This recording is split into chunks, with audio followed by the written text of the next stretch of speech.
चिरतरुण व्यंगचित्रकार माननीय शीला फडणीस साहेब, ज्यांच्या घरातच व्यंगचित्रकलेची युनिव्हर्सिटी आहे, असे देशभरातील लोकप्रिय व्यक्तिमत्व राजसाहेब ठाकरे, राजकारणासारख्या क्षेत्रात राहून आपली करारसिकता जपणारे चंद्रकांतदादा पाटील, या कार्यक्रमाच्या पाठीशी उभे राहणारे कृष्णकुमार गोयल, हा कार्यक्रम ज्यांच्या संकल्पनेतून तयार झाला ते आमचे वीरेंद्र चित्राव, आणि वर्षभर या कार्यक्रमासाठी मेहनत घेणारे माझे मित्र चारुहास पंडित चिंटू फेम, यांनी वर्षभर हे स्वप्न पाहिलं होतं की शीदनचा हा कार्यक्रम असा भव्य प्रमाणात व्हावा, आणि त्यासाठी चारुहासने राजसाहेब ठाकरे आणि चंद्रकांतदादा पाटील यांचं नाव गेल्या वर्षीच ठरवून ठेवलं होतं. मित्रो, इथे मी फार वेळ घेणार नाही, कारण इथे आपण सर्व मान्यवर वक्त्यांचे विचार आपण ऐकायला उत्सुक आहात, त्याप्रमाणे मी सुद्धा उत्सुक आहे. त्यामुळे कमीत कमी वेळेत जास्तीत जास्त बोलण्याचा मी प्रयत्न करणार आहे. ही रात जागण्याचे वय अजूनही बाकी आहे, बेहोश होऊन धुंद होण्याचे वय अजूनही बाकी आहे, वैमन किती झाले वयात काय आहे, आनंद फुलवण्याचे वय अजूनही बाकी आहे. अशा चिरतरुण व्यंगचित्रकार माननीय शीला फडणीस यांना कार्टूनिस्ट कंबाईनच्या जगभरातील तमाम व्यंगचित्रकारांतर्फे मी हार्दिक शुभेच्छा देतो, आणि आपणही टाळ्या वाजवून त्यांचं स्वागत करा. मित्रो, पुणे ही ऐतिहासिक नगरी आहे, आणि आमची कार्टूनिस्ट कंबाईन ही संस्था 1983 साली माननीय शिवसेना प्रमुख बाळासाहेब ठाकरे यांनी शिवसेना भवन येथे स्थापन केले.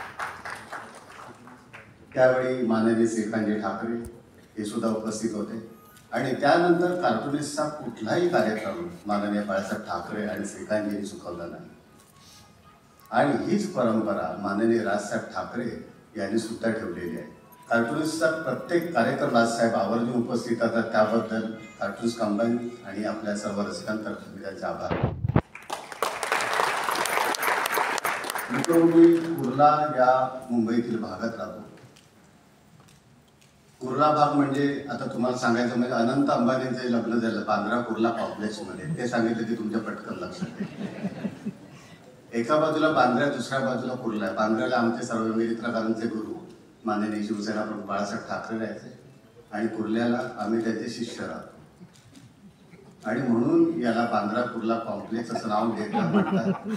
कारण कुर्ल्यातल्या लोकांना बांद्र्यासारख्या लोकांसारखं आम्ही श्रीमंताने हा कॉम्प्लेक्स असतो, म्हणून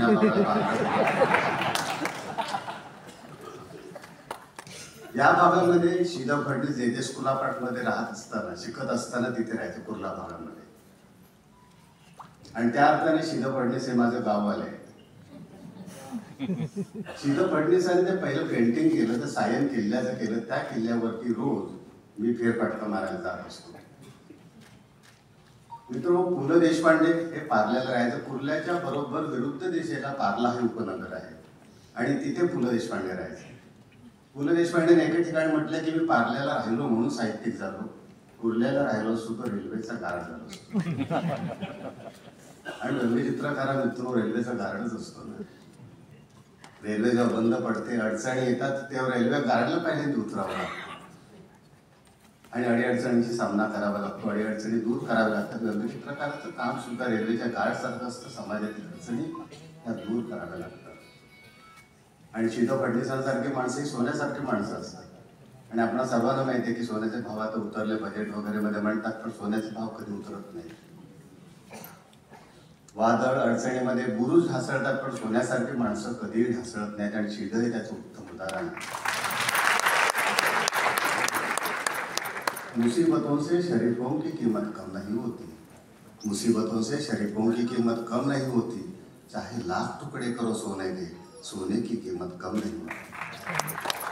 मी तर छोटासा किस्सा सांगतो, आणि माझं हे लांबलेलं भाषण मी आवडतो. जागतिक मराठी अकादमीचं एक अहमदनगरला सह्य संमेलन होतं, आणि त्याचे अध्यक्ष त्यावेळेला रामदासजी कुटाणे होते, इथे उपस्थित आहेत. आणि प्रशांत कुलकर्णी मला आणि शीला फडणीसांना तिथे व्यंगचित्राचा एकपात्री कार्यक्रम करायला बोलवला होता, आणि तो कार्यक्रम हाऊसफुल होता. अशासाठी होता की राजसाहेब ठाकरे यांची तिथे जाहीर मुलाखत होती, आणि त्या कार्यक्रमात प्रचंड गर्दी होती. प्रशांत मला म्हणाला की संजय मी कॉलेज बुक करतो, आणि त्याप्रमाणे ते कॉलेज बुक केली. मला त्याने कलेक्ट केलं. आम्ही पुण्याला शीतनकडे आलो. शीतनं घेतलं. मी ड्रायव्हर शेजारी बसलो होतो. शीतनच्या घरी आम्ही चहा पाणी घेतलं आणि गाडीत बसायच्या वेळेला शीतन मला म्हणाला, संजय तू मागे बस, मला ड्रायव्हर शेजारी बसायचं. एखाद्या लहान मुलासारखं त्यांना ड्रायव्हर शेजारी बसायचं होतं. त्याप्रमाणे ते ड्रायव्हर शेजारी बसले. मी मागे बसलो. प्रशांत कॉलेज बुक केल्यामुळे दमला होता, त्यामुळे झोपला होता. आणि मी शीतनशी गप्पा मारत होतो. एक प्रकारची मुलाखतच घेत होतो. जुन्या संपादकांबद्दल विचारत होतो आणि शीतन त्याची उत्तरं देतो. माझ्या पटकन लक्षात आलं की ड्रायव्हर स्टेअरिंगवरती हात ठेवून अहमदनगरच्या हायवेवरती चक्क झोपला होता. प्रशांत कुलकर्णी आपल्यासमोर जे जिवंत दिसतोय ते निवड शीतनमुळे. आणि मी शीतनशी गप्पा मारत नसतो तर आम्ही कुठे असतो याची कल्पना तुम्हाला करता येणार नाही. मी प्रशांतला म्हणजे कॉलेज बुक करणाऱ्या आणि कॉलेज चालवणाऱ्या दोघांनाही जागं केलं. आम्ही ड्रायव्हरला सांगितलं तू बाजूला गाडी उभी कर. आम्ही एसटीला हात दाखवला आणि एसटीने अहमदनगरला गेलो. मित्रो, आपण चांगली माणसं आपल्याला बघायला मिळत नाही. शीत हे मला वाटतं दुर्मिळ व्यक्तिमत्व. आज चांगली माणसं आहेत कुठे? वाचलेली ऐकलेली माणसे गेली कुठे? पुस्तकातून पाहिलेली माणसे गेली कुठे? रोज अत्याचार होतो आरशावरती, आता आरशाला भावलेली माणसे गेली कुठे? ही माणसं आपल्या समोर बसले. मित्र, माझ्या कार्यक्रमामध्ये मी कविता वगैरे अशा ऐकवत असतो, त्यामुळे बायको मला ओरडते. हे तर मी बायकोला म्हणाले मला कविता आवडते. बायको मला म्हणाली मला विनोद आवडतो. एक शेवटचं वाक्य जे शीत फडणीसांचं आहे ते सांगून आपला निरोप देतो. टाळ्या शीत फडणीसांना असतील. मित्रो,